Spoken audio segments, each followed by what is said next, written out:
সাইয়েদনা সুলাইমান আলাইহিসসালামের জীবনী নিয়ে আলোকপাত করবো ইনশাআল্লাহ। সাইয়েদনা সুলাইমান আলাইহিসসালাম ছিলেন দাউদ আলাইহিসসালামের সন্তান। আল্লাহ তাআলা সূরাত নামলের ১৬ নম্বর আয়াতে ইরশাদ করছেন, ওয়া ওয়ারিসা সুলাইমানু দাউদ, অর্থাৎ সুলাইমান আলাইহিসসালাম তিনি দাউদ আলাইহিসসালামের উত্তরাধিকার হয়েছিলেন। সূরাত সদের ৩০ নম্বর আয়াতে আল্লাহ তাআলা বলছেন, ওয়া ওয়াহাবনা লিদাউদা সুলাইমান, আমি দাউদকে অনুগ্রহ করে সুলাইমান আলাইহিসসালামকে দান করেছি সন্তান হিসেবে। সূরাত নামলের ১৫ নম্বর আয়াতে আল্লাহ তাআলা ইরশাদ করছেন, ওয়ালাকাদ আতাইনা দাউদা ওয়া সুলাইমানা ইলমা, আমি দাউদ এবং সুলাইমান বাপ বেটা উভয়কেই জ্ঞান দান করেছি। সেদিন সুলাইমান আলাইহিসসালাম তিনি বাল্যকাল থেকেই অর্থাৎ ছোটবেলা থেকে অত্যন্ত বিরল প্রতিভার অধিকারী একজন কিশোর ছিলেন। আল্লাহ তাআলার দেয়া বিশেষ বুদ্ধিমত্তার অধিকারী তিনি ছিলেন, যেটি কোরআনের একটি ঘটনা এবং হাদিসের একটি ঘটনার আলোকে আমরা খুব সহজেই বুঝতে পারি। প্রথম যে ঘটনাটি সেটি আমরা কোরআন থেকে রেফার করব। সূরাতুল আম্বিয়ার ৭৮ নম্বর আয়াতে আল্লাহ তাআলা একটি ঘটনা উল্লেখ করেছেন। আল্লাহ তাআলা বলছেন, ওয়া দাউদা ওয়া সুলাইমানা ইয ইয়াহকুমানি ফিল হারথ, হে নবী স্মরণ করুন সে সময়ের কথা যখন দাউদ আলাইহিস সালাম এবং সুলাইমান আলাইহিস সালাম তারা একটা ফসল ক্ষেতের ব্যাপারে একটা সিদ্ধান্ত দিয়েছিলেন দুজনেই। ইদ নাফাশাত ফিহি গনামুল কওম, আর সেই ফসল ক্ষেতটা এক লোকের ছাগল এসে খেয়ে ফেলেছিল। ওয়া কুন্না লিহুকমিহিম শাহিদিন, আল্লাহ তাআলা বলছেন বাপ বেটা কি ফয়সালা দিয়েছিল আমি সেটা জানি। এই ফয়সালার ক্ষেত্রে ফাফাহহামনাহা সুলাইমান, আমি সুলাইমানকে সঠিক বুঝটা দিয়েছি। ফয়সালা বাবাও দিয়েছেন দাউদ আলাইহিস সালাম, ছেলে সুলাইমান আলাইহিস সালাম তিনিও দিয়েছেন, কিন্তু আল্লাহ তাআলা বলছেন সুলাইমানের ফয়সালাটা, সুলাইমানের বিচার কার্যটা ছিল খুব সুন্দর বিচার কার্য। ব্যাপারটা কেমন ছিল? ব্যাপারটা হচ্ছে, এক লোক ছিল ফসল ক্ষেতের মালিক, আরেক লোক ছিল ছাগল পালের মালিক। তো ছাগল পাল যে ওই ব্যক্তির ফসল ক্ষেতের সব ফসল মাড়িয়ে ফসল খেয়ে সে সাবার করে দিয়ে এসেছে। সে এসে দাউদ আলাইহিস সালাম যেহেতু কিং, বিচার দিয়েছেন। দাউদ আলাইহিস সালাম ফায়সালা দিয়েছেন, ঠিক আছে, ছাগল যেহেতু তোমার ফসল ক্ষেত নষ্ট করেছে, তুমি ছাগলের মালিক হয়ে যাবে, ছাগলগুলো নিয়ে যাবে। তো বেচারা খুশি হয়ে ছাগল নিয়ে যখন ফিরছিল, তখন পথিমধ্যে দাউদ আলাইহিস সালামের সন্তান সুলাইমান আলাইহিস সালামের সাথে দেখা। সুলাইমান আলাইহিস সালাম বললেন, কি ঘটনা? তারা খুলে বলল এমন ঘটনা। আব্বা কি ফয়সালা দিয়েছে? এমন ফয়সালা দিয়েছে। তখন সুলাইমান আলাইহিস সালাম বললেন, আসলে আমি যদি ফয়সালা দিতাম তাহলে ভিন্নভাবে দিতাম। বাবার কাছে যেয়ে বললেন, বাবা আপনি ফয়সালা দিয়েছেন একরকম, আমি দিতাম অন্যরকম। দাউদ আলাইহিস সালাম বললেন, কি ফয়সালা দিতে তুমি শুনি? সুলাইমান আলাইহিস সালাম বললেন, যেহেতু ছাগল যে ফসল নষ্ট করেছে, ফসলের মালিক ছাগলগুলো নিয়ে যাবে, নিয়ে সে ছাগলগুলোর দুধ দহন করে খাবে, ছাগলের পশম থেকে উপকৃত হবে। আর ছাগল পালের মালিককে কিছুদিনের জন্য ফসল ক্ষেত অর্পণ করা হবে। সে ফসল ক্ষেতে চাষাবাদ করে ফসলকে আবার সুন্দরভাবে, ছাগল সেই ফসল ক্ষেত নষ্ট করার আগে ফসল ক্ষেতের যে অবস্থা ছিল, সে ফসল ক্ষেতকে যখন ওইভাবে সাজিয়ে গুছিয়ে পরিচর্যা করে ফসলগুলোকে বড় করে দিতে পারবে, ঠিক তখন ছাগলের মালিক তার ছাগল নিয়ে যাবে, আর ফসল ক্ষেতের মালিক তার ফসল ক্ষেত নিয়ে যাবে। সাইয়েদনা দাউদ আলাইহিস সালাম বললেন, চমৎকার তো তোমার বিচারের রায়টি, ঠিক আছে আমি আমার রায়টিকে উইথড্র করলাম, বরং সুলাইমান তুমি যে বিচারের রায় দিয়েছো তোমার বিচারটাই কার্যকর করা হবে। সুবহানাল্লাহ। এই আয়াতের তাফসিরে কুরতুবিতে এবং ইবনে কাসিরে এই ঘটনাটি উল্লেখ হয়েছে। তাহলে এই ছোট্ট কিশোর সুলাইমান আলাইহিস সালাম তিনি কত চমৎকারভাবে এই বিচারের রায়টি দিলেন, এতে করে উভয়ই খুশি। ছাগলের মালিক তিনিও খুশি যে তার আর ছাগল হারানো লাগলো না, ফসল ক্ষেতকে ঠিক করে দিলেই হচ্ছে, এবং ফসলের ক্ষেতের মালিক সে খুশি, কারণ সে কিছুদিনের জন্য ছাগলের দুধ দহন করা, এটার পশম থেকে উপকৃত হতে পারছে। উভয় পক্ষ খুশি হয়। আরেকটি ঘটনার উল্লেখ হয়েছে সহিহ বুখারীতে ৬৭৬৯ নম্বর হাদিসে। সেখানে সাইয়েদনা আবু হুরায়রা রাদিয়াল্লাহু তাআলা আনহু তিনি বর্ণনা করেন যে একবার দাউদ আলাইহিস সালামের কাছে দুজন মা আসলেন একটি সন্তানকে নিয়ে। এসে দুজনই দাবি করতে লাগলেন, এটা আমার সন্তান। দাউদ আলাইহিস সালাম জিজ্ঞেস করলেন, কি হয়েছে? তারা বলল যে আমাদের দুজনেরই সন্তান ছিল, তারও একটা ছেলে সন্তান ছিল, আমারও একটা ছেলে সন্তান ছিল, এবং খুবই ছোট্ট সন্তান, দুগ্ধপোষ্য। হঠাৎ আমরা একসাথে ছিলাম, একটা নেকড়ে এসে আমাদের একজন সন্তানকে এই নেকড়ে বাঘ নিয়ে গিয়েছে। ফলে যেই বাচ্চাটা অবশিষ্ট রয়েছে, দুজন মাই দাবি করতে লাগলো এটা আমার সন্তান। একজন মহিলা ছিল বয়সে বড়, আরেকজন ছিল ছোট। বয়স্ক মহিলাটা বলে এটা আমার সন্তান, তোমার সন্তানকে বাঘে খেয়েছে। আর অপেক্ষাকৃত অল্প বয়স্ক নারী সেও দাবি করতে লাগলো, না এটা আমার সন্তান, আমার নিজের সন্তান, নেকড়ে যে সন্তানকে নিয়ে গেছে এটা তোমার সন্তান। এই ঝগড়া সাইয়েদনা দাউদ আলাইহিসসালামের কাছ পর্যন্ত পৌঁছায়। দাউদ আলাইহিসসালাম বিস্তারিত তাদের কথা শুনে বয়স্ক মহিলার পক্ষে রায় দিলেন, বললেন যে সন্তানটা সে পাবে যে নারীটা বয়স্ক। এই বিচার কার্য শেষ। তারা যখন বেরিয়ে আসছে, সাইয়েদনা সুলাইমান আলাইহিস সালাম জিজ্ঞেস করলেন, আমার পিতা কি রায় দিয়েছে? তারা বলল যে এরকম রায় দিয়েছে। সুলাইমান আলাইহিস সালাম বললেন যে আমি এটা নতুন করে একটা ফায়সালা দিতে চাই। আমি যদি বিচার করতাম অন্যভাবে করতাম। কিভাবে? তিনি বলতেন, মা যেহেতু দুইজন, সন্তান যেহেতু একজন, একটা ছুরি নিয়ে আসো। আমি সন্তানের ঠিক পেট বরাবর তাকে কেটে দ্বিখণ্ডিত করে অর্ধেক অংশ এই মহিলাকে দিব, অর্ধেক অংশ ওই মহিলাকে দিব। এবং সুলাইমান আলাইহিস সালামের কথা অনুযায়ী বড় ছুরি নিয়ে আসা হলো। তিনি যখন বাচ্চাটাকে দুই ভাগ করতে যাবেন, ঠিক তখনই অপেক্ষাকৃত যে মেয়েটার বয়স কম, তিনি চিৎকার দিয়ে উঠলেন। তিনি বললেন, না না, এই সন্তানকে আপনি কাটবেন না, আমি মিথ্যা বলেছি, এটা আমার সন্তান না, এটা ওই বয়স্ক মহিলার সন্তান, আপনি তাকিয়ে দিয়ে দেন। সুলাইমান আলাইহিস সালাম বললেন, না, আমার ফায়সালা হচ্ছে এই সন্তান তোমার, বয়স্ক মহিলা মিথ্যা বলছে। সুবহানাল্লাহ। তো দাউদ আলাইহিস সালাম জিজ্ঞেস করলেন, কিভাবে এই ফায়সালা তুমি দিলে? সুলাইমান আলাইহিস সালাম বললেন, কোনো মা তিনি কখনো চাইবেন না যে তার সন্তানকে হত্যা করা হোক, বরং তিনি এটা চাইবেন যে আমার সন্তান প্রয়োজনে অন্যের কাছে বড় হোক, অন্যের কাছে লালিত পালিত হয়ে সে তার জীবনটাকে পাক, তার জীবনটা যেন নষ্ট না হয়। সো আমি যখন ছোট সন্তানকে করাত দিয়ে কাটতে চাচ্ছিলাম, বয়স্ক মহিলাটি টু শব্দটি করছে না, কিন্তু অল্প বয়স্ক নারীটি সে চিৎকার দিয়ে বলেছে যে আমাকে দেয়া লাগবে না, আমি মিথ্যা বলেছি, বরং এই সন্তানটি তাকিয়ে দিয়ে দেওয়া হোক। এভাবেই আমি বুঝতে পেরেছি সন্তানটি এই মহিলার নয়, বরং অল্প বয়স্কা মহিলা। সাইয়েদনা দাউদ আলাইহিস সালাম খুশি হলেন এবং এভাবেই রায় দেওয়া হয়। সম্মানিত সুধী, তাহলে দেখুন কোরআনের একটি ঘটনা এবং সহিহ বুখারীর আরেকটি ঘটনা থেকে আমরা বুঝতে পারি যে ছোটবেলা থেকেই আল্লাহ নবী সুলাইমান আলাইহিস সালাম কতটা বুদ্ধিমত্তার অধিকারী ছিলেন। সাইয়েদনা সুলাইমান আলাইহিস সালামকে আল্লাহ তাআলা বিশেষ কিছু নেয়ামত দান করেছেন, যেগুলো অন্য নবীদেরকে দেওয়া হয়নি। এগুলো ছিল স্পেশাল ব্লেসিংস টু সুলাইমান আলাইহিস সালাম। কারণ সাইয়েদনা সুলাইমান আলাইহিস সালাম আল্লাহ তাআলার কাছে এটা চেয়ে নিয়েছিলেন, এই বিশাল সাম্রাজ্য, এই বিশাল ক্ষমতা তিনি আল্লাহ তাআলার কাছে দোয়া করে চেয়ে নিয়েছেন। তিনি দোয়া করেছিলেন, ক্বালা রাব্বিগফিরলি ওয়াহাবলি, হে আল্লাহ আপনি আমাকে ক্ষমা করুন আর আমাকে ওয়াহাবলি মুলকান লা ইয়ানবাগি লিআহাদিন মিন বা'দি, আমাকে এমন সাম্রাজ্য, এমন কিংডম, এমন রাজত্ব দান করুন যেটা আমার পরে আর কাউকে দেয়া হবে। আল্লাহ তাআলা এই দোয়া কবুল করেছেন। আল্লাহ তাআলা যে সমস্ত বিশেষ অনুগ্রহ বা নেয়ামত দিয়ে সাইয়েদনা সুলাইমান আলাইহিস সালামকে ধন্য করেছিলেন, তার মধ্যে প্রথম নেয়ামতটি ছিল আল্লাহ তাআলা বাতাসকে সুলাইমান আলাইহিস সালামের অনুগত করে দিয়েছিলেন। তিনি যেদিকে চাইতেন আল্লাহ তাআলার আদেশে বাতাস ওই দিকে প্রবাহিত হতো। সূরাতুল আম্বিয়ার ৮১ নম্বর আয়াতে আল্লাহ তাআলা ইরশাদ করছেন, ওয়ালি সুলাইমান আর-রিহা আসিফাতান তাজরি বিআমরি, আমি ঝঞ্ঝা বিক্ষুব্ধ বাতাসকে সুলাইমানের জন্য অনুগত করে দিয়েছি, আর এই বাতাস তার আদেশে প্রবাহিত হতো।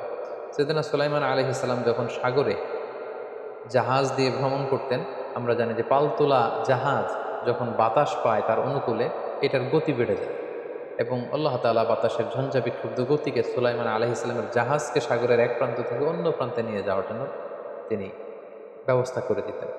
সূরাতুস সাবার ১২ নম্বর আয়াতে আল্লাহ তাআলা ইরশাদ করছেন, ওয়ালি সুলাইমান আর-রিহা গুদুহা শাহরুন ওয়া রাওয়াহুহা শাহর, অর্থাৎ আমি সুলাইমানের জন্য বাতাসকে বশীভূত করে দিয়েছি এবং এই বাতাসের সাহায্যে তিনি সকালে ১ মাসের পথ, সন্ধ্যায় ১ মাসের পথ অতিক্রম করতে পারতেন। সুবহানাল্লাহ। ২ নম্বর যে নেয়ামতটি আল্লাহ তাআলা দিয়েছিলেন সেটি হচ্ছে সাইয়েদনা সুলাইমান আলাইহিস সালাম তিনি তামা গলিয়ে নরম করতে পারতেন। মজার ব্যাপার হচ্ছে ওনার পিতা দাউদ আলাইহিস সালামকে আল্লাহ তাআলা দিয়েছিলেন লোহা গলানোর মুআজিজা, আর ওনার পুত্র সুলাইমান আলাইহিস সালামের জন্য ছিল তামা গলানোর মুআজিজা।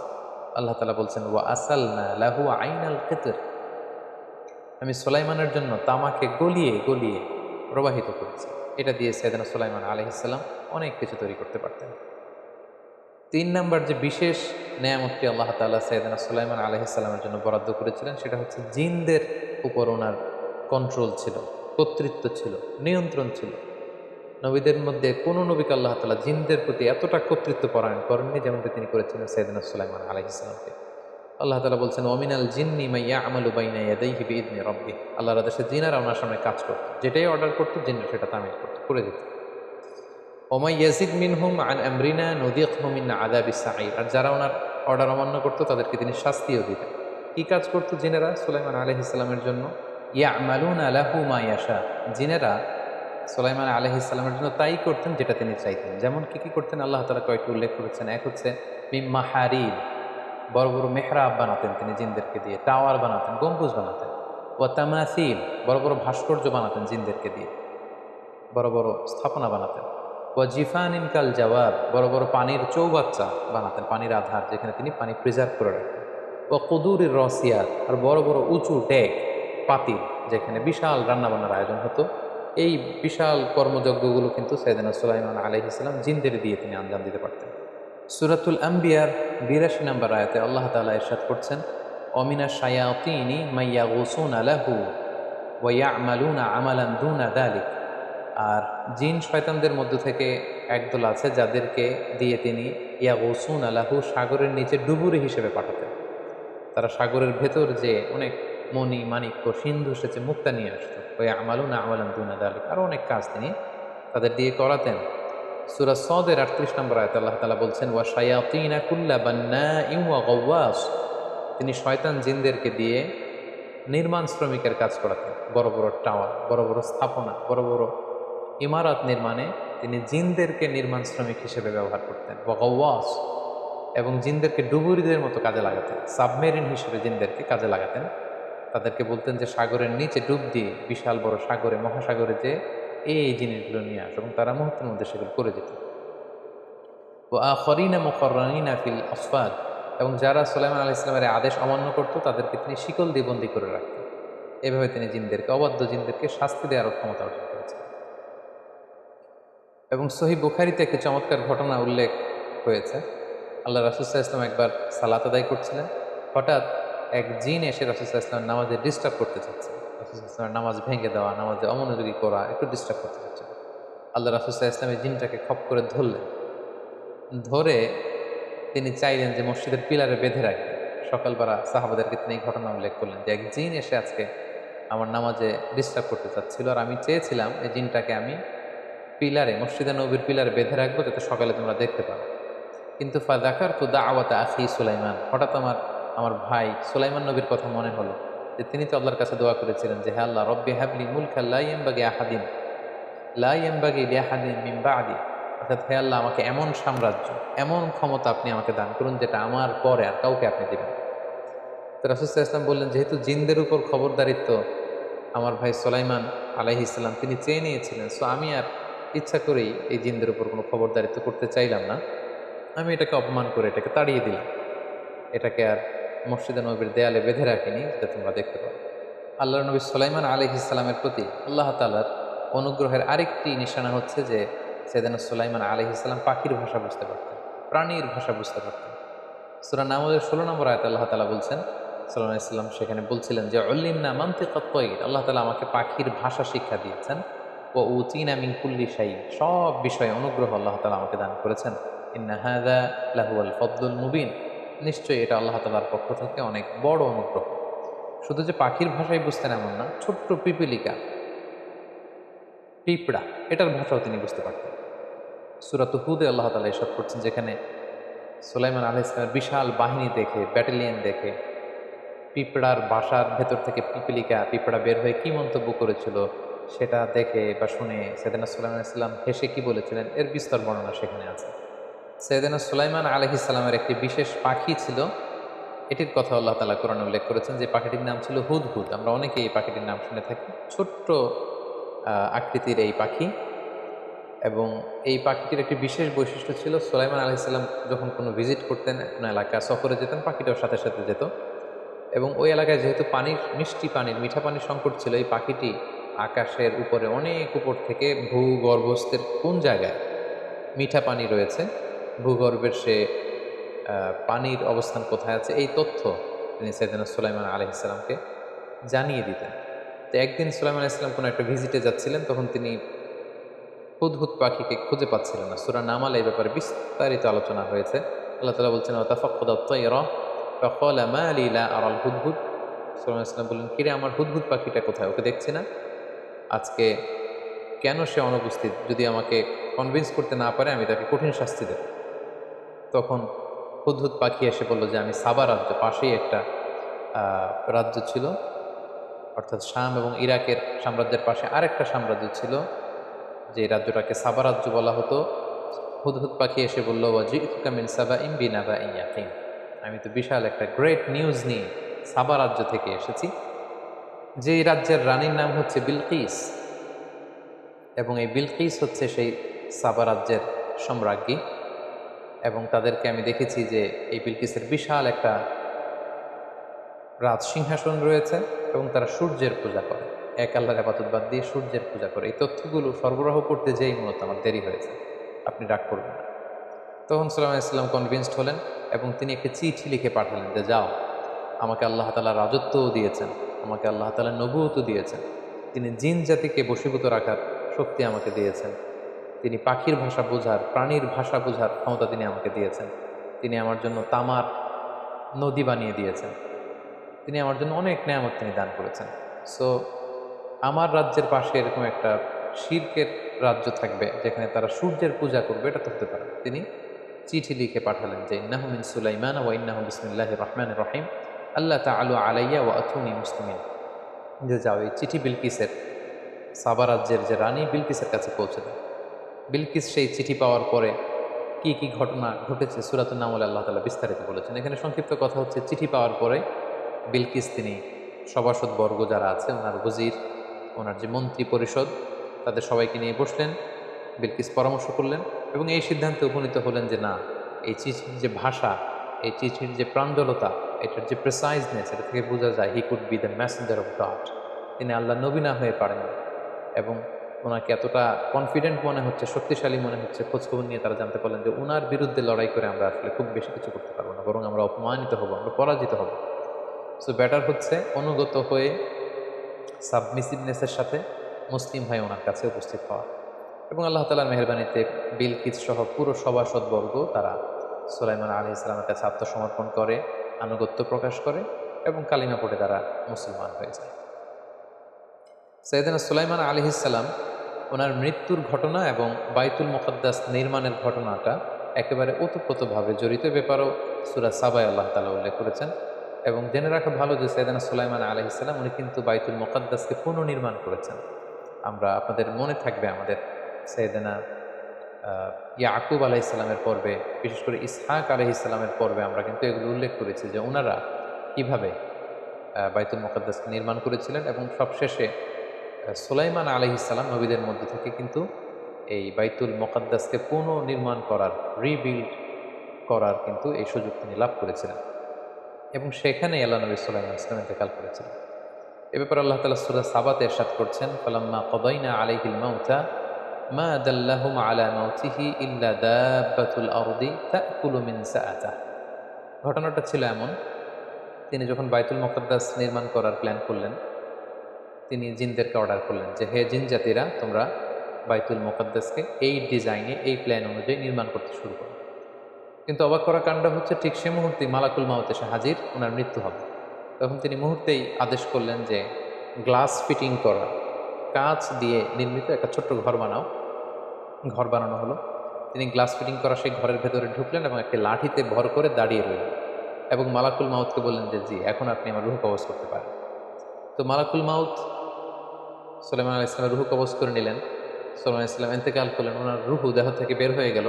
কিন্তু তিনি লাঠির উপর এমনভাবে ভর করে দাঁড়িয়েছিলেন, দূর থেকে জিনেরা মনে করলো যে তিনি দাঁড়িয়ে দাঁড়িয়ে তাদের কাজ অবলোকন করছেন। যেহেতু কাঁচ দিয়ে, স্বচ্ছ স্ফটিক কাঁচ দিয়ে গ্লাস ফিটিং করা একটা ঘরের ভেতরে তিনি ছিলেন, দূর থেকে জিনেরা মনে করছিল যে সুলাইমান আলাইহিস সালাম দাঁড়িয়ে দাঁড়িয়ে তাদের কাজকে পর্যবেক্ষণ করছেন, পরিদর্শন করছেন।